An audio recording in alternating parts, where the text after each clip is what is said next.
The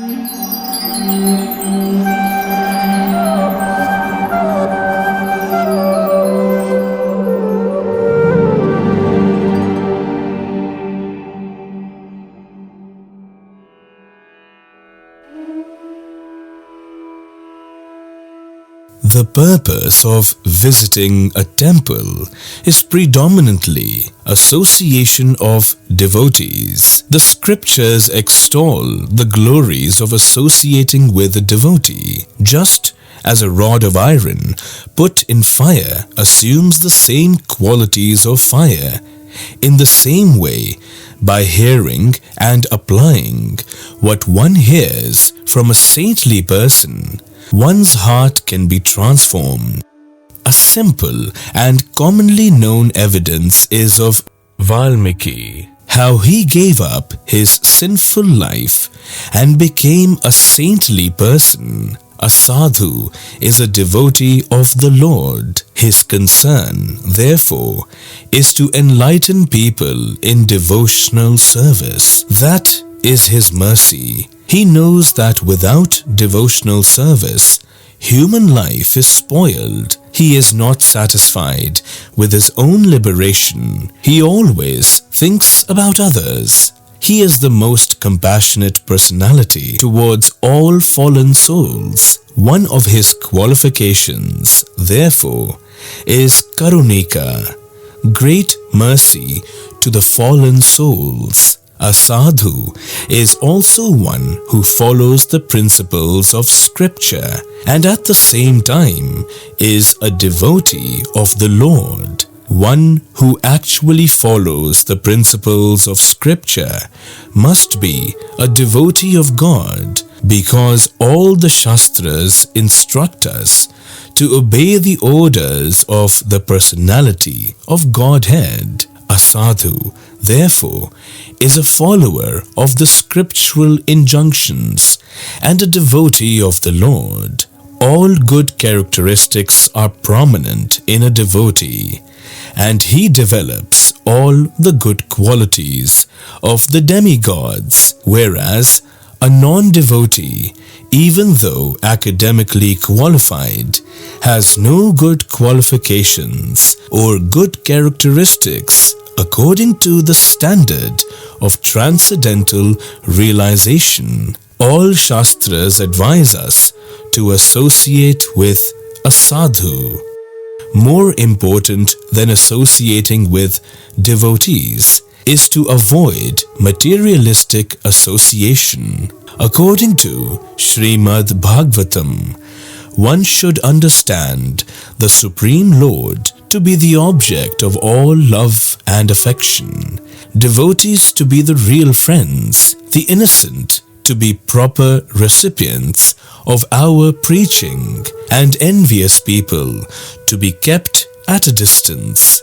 One should follow this standard if one wants to make progress in spiritual life. According to psychologists, the human memory is so powerful in the early morning hours that it absorbs the inputs like a blotting paper. We have to be selective, especially in the early morning hours when the memory is in a high state of absorbing. As such, we have to be cautious of the quality of nourishment we are giving to our memory, because accordingly our entire system will function. Spiritual dimension thus enables one to empower the self.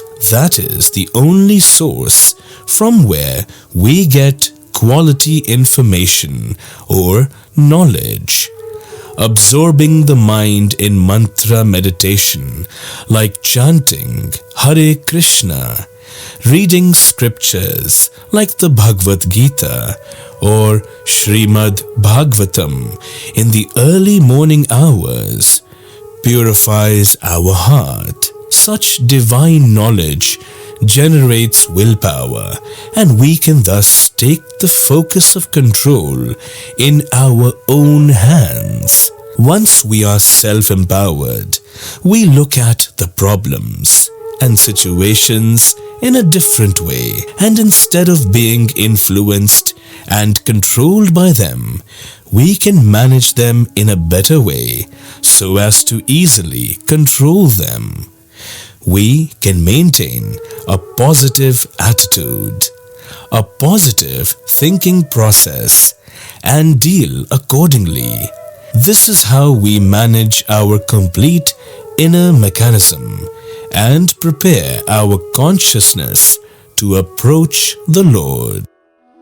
One should also keep a distance from and give up the association of pseudo-religious groups that proclaim some man as avatar or God and demand blind faith and money from the masses.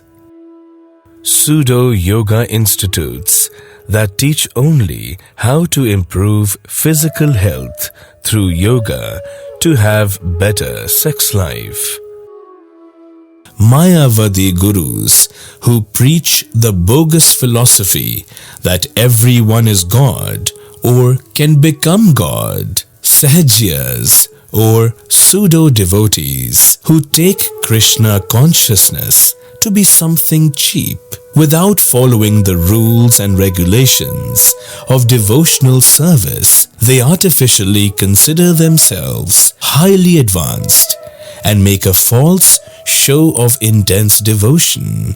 Unscrupulous professional speakers of the Bhagavatam who make good money by titillating the mind and senses of the masses by singing sweet songs on Krishna and reciting the 10th canto of the Bhagavatam.